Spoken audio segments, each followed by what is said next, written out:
is Moritz, I'm 25 and in the past year I've been documenting my half Ironman journey. And to help with that, in the summer I got the DJI Osmo 360 camera. I've gotten a few questions about it throughout my rides and I thought I would make this video to answer those questions. I'll be talking about how I use it and why I got it in the first place. Now, for full transparency, in this video I won't be reviewing all the details and features because honestly I haven't used them. I will be just talking about my use case, so documenting my triathlon training and biking and some other things. Having said that, what are the best features? Why did I get it in the first place? Now, when it comes to cameras, the first things I think about are the ease of use and the image quality. For documenting my training and biking, I wanted something which is convenient and safe to use while riding. I still have my old GoPro, but that was very inconvenient to bring out while riding and then put on, put off and so on. And my phone, I wouldn't dare to use on bike rides because if you drop it, it's basically gone. That's why I got this one. A few years back, I wouldn't have considered a 360 camera because honestly, the image quality didn't look too great. But now with the DJI Osmo 360 camera, after I watched a few reviews, I was quite convinced. The main reasons why I got this camera was the dynamic range. So the kind of difference between the low lights in the image and the highlights in the image is there's a lot of detail in between. So for instance, if you look at clouds on a really bright day, they are not just blown up. There is still details in there, and same goes for shadows. So that was one thing.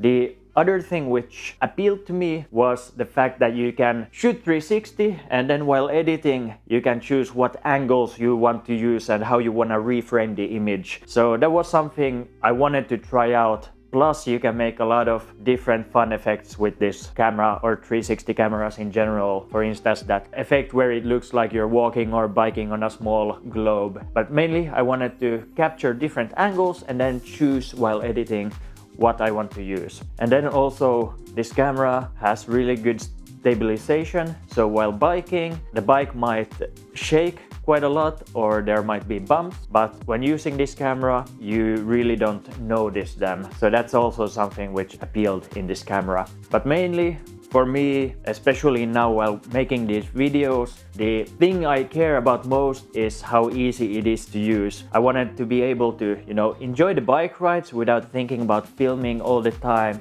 I wanted to just do my thing, and this camera allows me to do that. Now, talking about that, let me show you in practice how I mount the camera on the bike. Now, my main mounting option and actually only mount currently is the cockpit mount. I like it because it's very simple to use and very convenient. The camera snaps on it just like so. Because it's right in front of me, it's very easy to just access the menu and press on and off on the record button. I've also considered that in the future I would get other mounts. One of them being a chest mount, because then you could get a better POV shot forward, you could see more of the arms. Then you can also use, DJI has this really cool selfie stick or long stick that you can mount behind the saddle and it goes up behind the bike. So then you get kind of this third person view, kind of like in a game and like I did in one of my recent hiking videos. Another option for mounting your camera is using different like standard clamps. Then you can put it wherever you want on the body. I saw one of the YouTubers that I follow and really admire. He does also a lot of training content and other more lifestyle content. Garrett Knine is his name, and he actually made recently a short where he mounted the same camera behind here and it looks really cool. So in short, there are a lot of different options, but let's talk about the settings I use while filming. Now, for settings, I usually shoot in 8K 30 frames per second. You can also shoot in 6K and get 60 frames per second, but I prefer and prioritize a higher resolution. Nowadays, it's so easy to make like an artificial kind of slow motion, especially if the separate frames in the video are sharp, as is the case with action cameras and phones. Then, like more detailed settings. White balance, I just have it on auto, but usually I don't recommend this in professional productions. There might be some sort of hue changes between green and magenta, or blue and orange. It might flicker and look weird. Then the color is D-Log M 10-bit, which makes the footage look low contrast, low saturation, very gray while recording, but that gives a lot of flexibility while editing, which is very nice. And for audio, I just use the wind noise reduction on high. But then this camera has also different modes. So for instance, I'm using the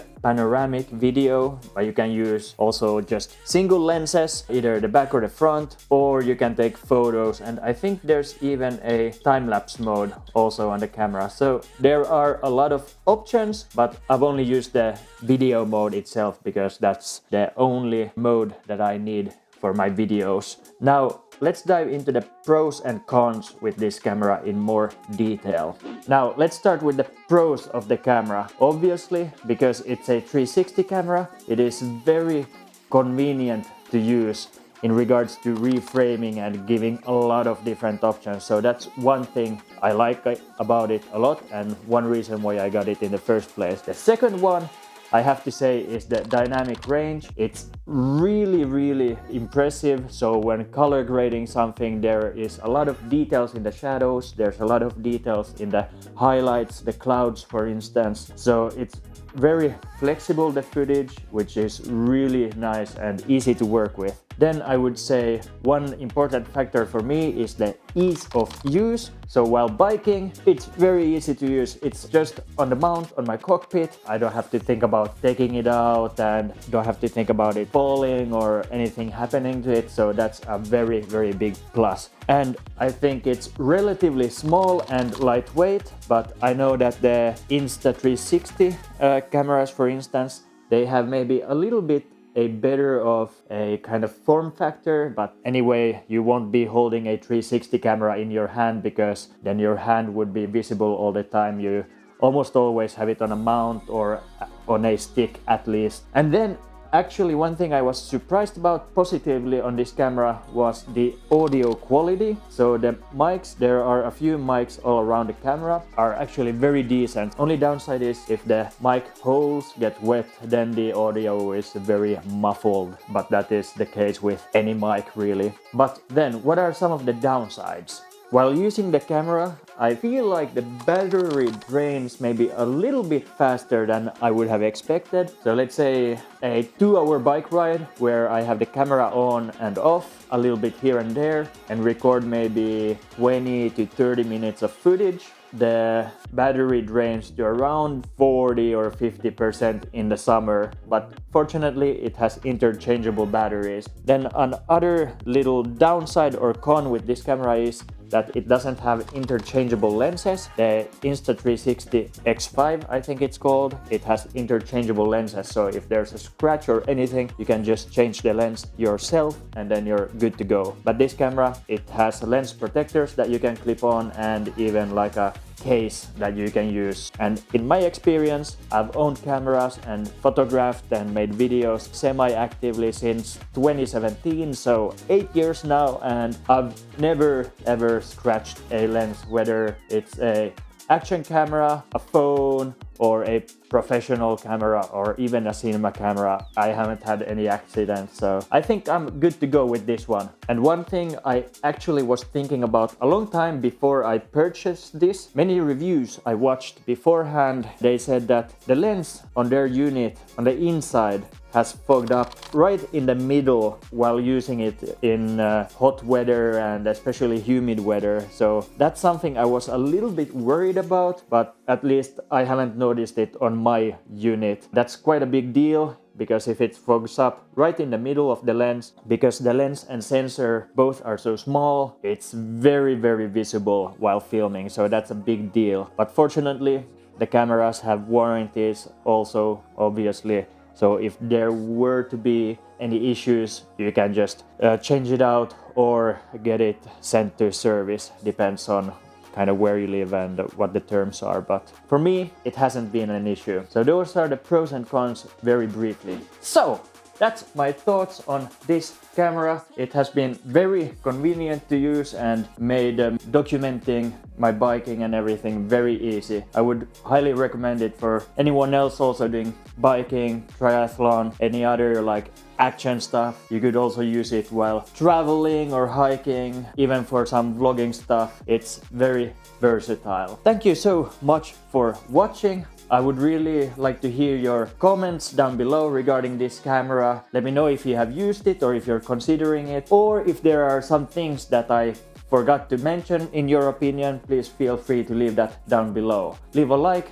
it really helps a lot and supports me. And if you're interested in seeing more training stuff for my next triathlon and other fun things I have going on, feel free to subscribe down below. Thank you so much for watching once again. See you in the next one. Let's get it.